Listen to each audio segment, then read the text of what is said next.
simply to answer questions. So let's talk about what those questions might be or how that process works.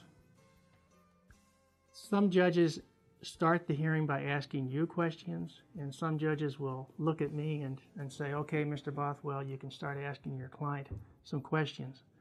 Either way, whether the questions come from the judge or from me, I have the following advice. Just listen to the question carefully. Some questions can be answered by saying yes or no. Some questions need some explanation. For example, the judge may ask you just an open-ended question, such as, tell me why you feel like you can't work. That obviously is a question that can't be answered by a simple yes or no.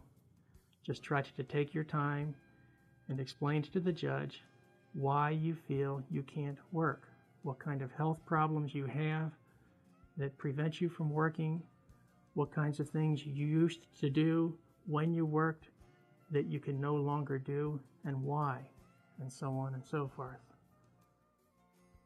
Just tell the truth. The obvious part of that is don't make things sound worse than they are.